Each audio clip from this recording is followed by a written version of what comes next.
Hello citizens! In today's video I want to take a look at ship paints and ship paint customization, how the concept has evolved and how CIG might have shot themselves in the foot. As always, if you like this video, sacrifice a like and a comment to the YouTube algorithm and subscribe for more. And here's a shout out to our amazing patrons for their support of the channel and everything else I do. At some point during the early development of Star Citizen, we were told that eventually we will be able to customize the paint on the hull of our ships. This was also later confirmed by other CIG developers on one of the weekly shows. And later we were even shown some concepts for a ship paint customizer that used hex codes and decals. Now, this was a few years ago. Since then, there have been a few developments. And the first one I want to mention is the 300i customizer. Most new backers watching will probably have no idea what I'm talking about.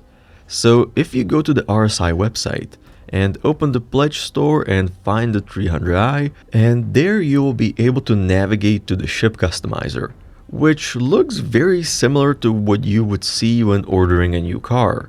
You can select a paint, the interior colors and appliances, and even the components you're going to get with your ship. The catch is that you're paying with real money for all of that. So it's possible to end up with a 300i worth over $100. But at the time, most of us took it as a stepping stone towards the actual implementation of ship customization.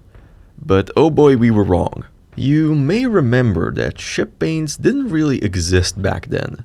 To get a different paint, you would in most cases have to upgrade the ship to a different variant. This was most noticeable with the first IAE Best in Show skins. Some of you may even have those upgrades still in your hangar. But shortly after that, CIG introduced ship paints as we know them now, meaning they're a component of the ship that you can swap out in the vehicle manager. You can buy most of them for real money, ranging between $5 and $25 depending on the ship. Some ship paints are limited to concept sales only or to concierge only, and you can buy a very limited selection of ship paints in-game as well. Actually, in total, at the time of writing, there are about 600 ship paints in the game, including the new releases from IAE this year. And only about 20 of those can be bought in-game, and they are limited to only a few ships. But it's also important to mention that some skins were given away to the players every year as a part of the Luminalia daily rewards, which I believe is also about 20 skins, but again limited to only a few ships. But generally speaking, nowadays every ship sale includes paints and every new ship to be released comes with paints as well. So is this a bad thing? Well, in theory no. Selling skins and paints is a pretty common practice in games over the last decade or so, and generally microtransactions in general are very common and very profitable. So there is technically nothing wrong with CIG selling ship paints.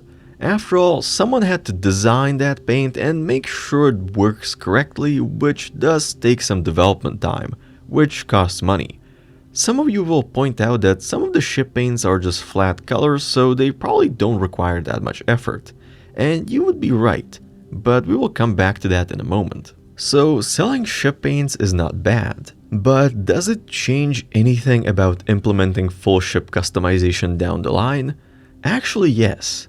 And actually CIG have created a massive problem for themselves. And they have actually kind of admitted this a while ago. What problem is that?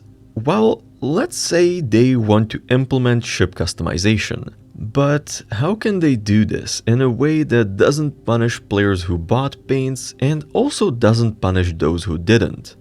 Let me explain. If there are about 600 ship paints, most of which can be bought, you can reasonably assume that players have bought and paid for a lot of combinations of colors and patterns for their ships. So if you implement unrestricted ship customization, there is a pretty solid chance that a bunch of people will recreate the paid ship paints, which is not difficult in some cases since some ship paints are just flat colors. This would be very unfair towards players who paid for paints in the past. At the same time, doing this would effectively lock CIG out of creating more ship paints for people to buy. So what is the alternative? Well, you could remove all the colors, patterns, and the elements included in the paid paints from the pool of available colors, patterns, and elements from the freeform ship customizer. But since some of the paid paints include flat colors and generally a ton of common colors and elements, you would be reducing the freeform customizer to a very bare-bones collection of colors and patterns, which is quite unfair for people who want to gain paints in-game. And at the same time, it would also lock CIG out of creating more paid ship paints, because any future paints can be recreated in-game because you can't remove their elements out of the in-game paint stores. So I think we can all agree that CIG have shot themselves in the foot here. But is there a way out of this? Well, the easiest way would be to simply not implement freeform ship customization or just delay it indefinitely. That way, CIG retain their ability to add paid ship paints, and in theory, it's equally unfair to everyone. Mostly because a lot of backers would be angry about this decision, especially since it was one of the big features we were promised a long time ago. So, is there another way? Technically, yes, but it would require a lot of work and it still wouldn't be the perfect solution. CIG could make all paints, patterns, and decals available in-game. CIG could get them by buying them, by gaining reputation, or as mission rewards or as rewards for other tasks. This would create an interesting and rewarding customization system. But what do we do about the players who previously bought paints? Well, you could disassemble each paint into the individual colors and patterns and make them available to those players without them having to unlock or buy them in-game. And maybe also give them some presets that represent the paints the player bought. This way, it doesn't punish either group, and technically it doesn't prevent CIG from releasing more paid ship paints.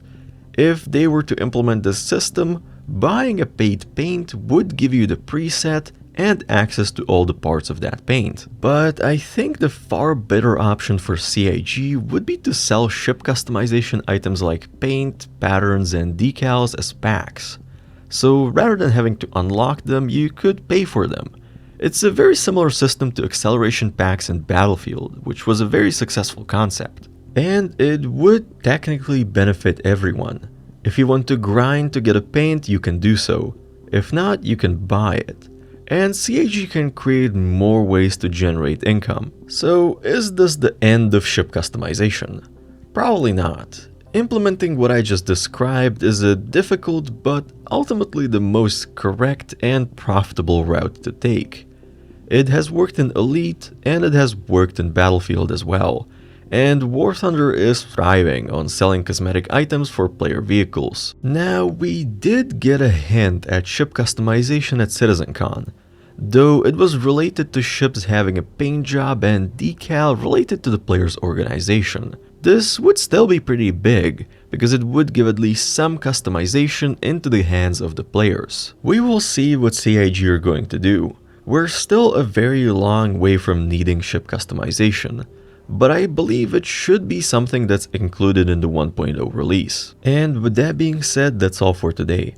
What do you think? Should CIG abandon ship customization? How could they implement it in a way that doesn't punish anyone? Let me know in the comments. Thank you for watching, fly safe, and I will see you in the verse.